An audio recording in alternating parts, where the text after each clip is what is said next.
To be honest, giving the icebreaker speech has taken me long enough.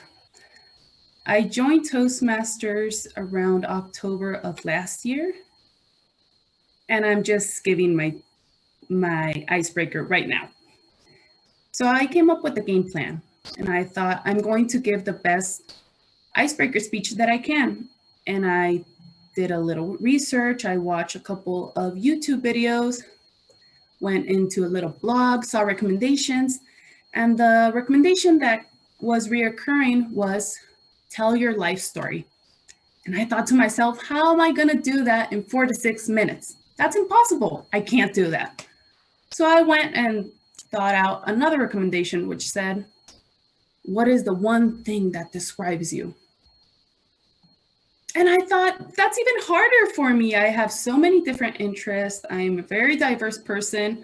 I've done a lot of things, failed at a lot of other things, and I don't want to get existential. So I'll go with the first recommendation. So here it is. I'll give you a short summary of my 27 years and the highlights of it. I was born in Mexico in a small town, which has a very funny name. It's named El Tajito, and it's very small.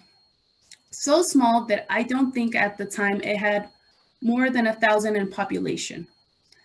I am the youngest of 3, and I have 2 wonderful parents.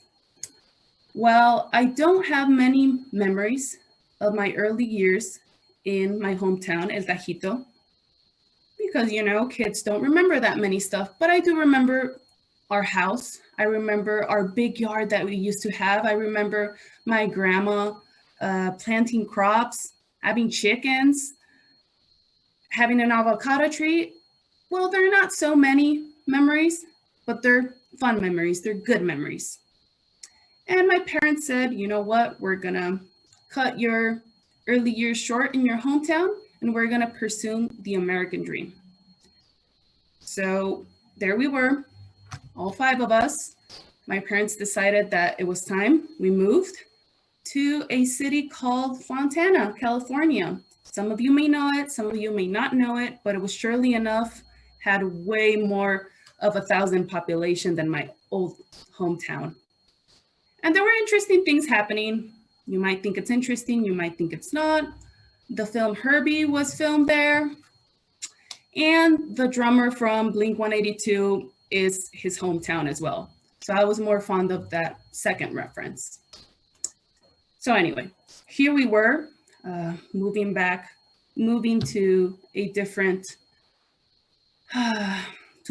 place. Everything was different. My parents did not know the language. We did not know the language. We did not know anything, but there we were, enthusiastic. My parents somehow got a job very quickly. They were working as janitors, both of them in the night shift of a factory, and we were enrolled to school without knowing anything, without knowing the language. But I surely enough remember my mother always waking us up. Probably she was getting home, making us breakfast, and always walking us to school. And there's a saying, people always say this, that if you throw kids into adversity, inclement times, they will thrive. For me, this was true. I really like school. I really like elementary school, the shiny toys that we had. I love being in the playground with the kids. I don't remember having problems communicating about monkey bars. I loved it. But my parents, on the other hand, didn't seem to acclimate to the American life. So the decision was made. They decided it was time that we moved back to our hometown. And so we did. So that meant for me moving at the middle of 3rd grade, being new in school, wearing glasses. I think you know where I'm going with this. Being the tallest one, freckly kid, blue eyes, really stood out and had a funny accent. So in my peers' mind, that equated to bullying material. And then some interesting years of my life began. And I endured a lot of bullying in the public system of Mexican schools. And that started eventually to fade out as we grow. Sometime around high school, I started to not care about it, started to not notice it, and really grew some confidence.